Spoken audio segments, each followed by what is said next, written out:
You came to LA 27, 28-ish. Anybody under 30 feels that pressure to make it before 30. And I feel like now even more so. Can you talk about that and how you are now in that opinion and what you tell some of your students? Yeah, it's I've learned the difference between men and women when it comes to birthdays. It's really funny. Yes. Every guy at a certain age has this mental meltdown when their birthday approaches because they haven't accomplished what they've wanted to accomplish in life. Women are different. You guys will go out, you deal with it in a different way. They'll go shopping, they'll buy some shoes, they'll work it out, they'll figure it out. Guys have a mental meltdown. We can't handle it because, a man is typically in his own thinking judged by his achievements, by his accomplishments. And we all unfortunately do that to ourselves. We plan out our life. And you've heard people say it, I didn't think I'd be here. I thought I'd be so much further. And for me, when I had that epiphany, when I had that meltdown, I think I went into this place of saying to myself, okay, well, if that's not what's happening now, what am I supposed to do? And like I said, you keep going. The hardest part is to keep going. But I think with most people having that understanding of, okay, life is what it is. It's not what I want it to be, it's what it's going to be. And am I okay with that? Am I okay with, being this age and not having this? But I did start the entertainment industry a little later. I have actors in my class, they started in their teens and they're doing great now. Actors and people that I've worked with when I met them at 19, and they're doing phenomenal now, big agents and 2 or 3 TV shows and stuff. But I firmly believe that if it wasn't supposed to happen until 50, it's not gonna happen until 50. So there's nothing you can do about it. And to me, the growth is accepting that.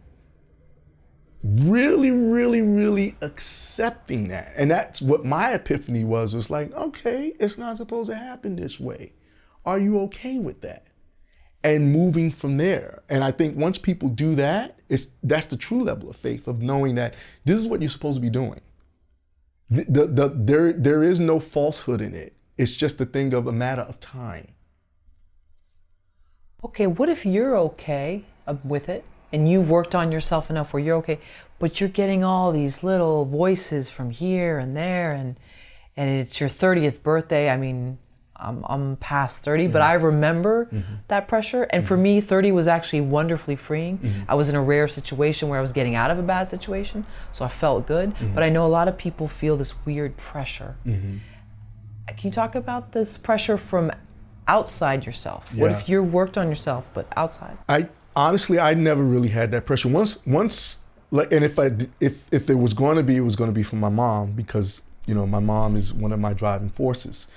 But she's my number one fan. She's my biggest fan. So it never came to that point. Now, there were always people around me accomplishing. That's a different pressure that I put on myself, seeing other people get there and wondering why I'm not. That's always, like, if anyone says that doesn't bother them, they're lying. That's the narcissism as who we are as actors and entertainers. Like, you want to be doing just as great as somebody else. It's not competition. It's just a thing of, I'm talented, this person is talented, I should be there as well.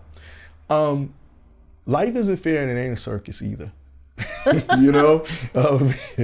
think once I realized that quote, things got easier for me. So there was never really any outside pressure for that in regards to me. There was always the fear of, am I ever gonna make it? Am I ever gonna get there? Am I ever gonna be able to do this?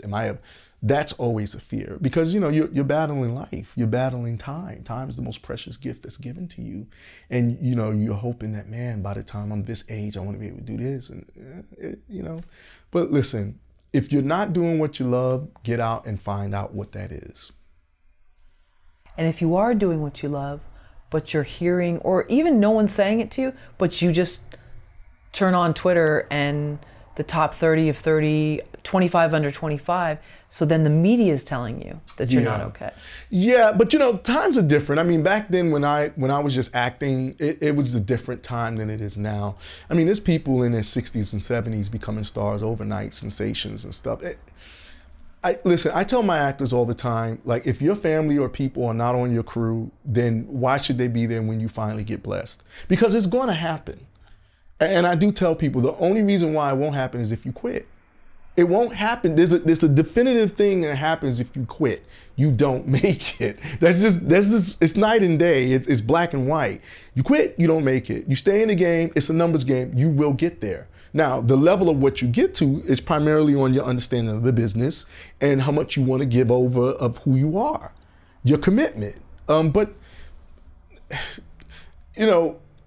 unless your mom or your dad is doing sound and holding a boom mic and picking up sandbags and stuff, if they don't have a right to say anything about your career if they're not doing that. If they're really, really behind you and supporting you, I can understand hearing their voices. But if they're not even doing that, if they're not supporting you by sending money or plane tickets when they want you to come home and all that stuff, why would you even listen to them?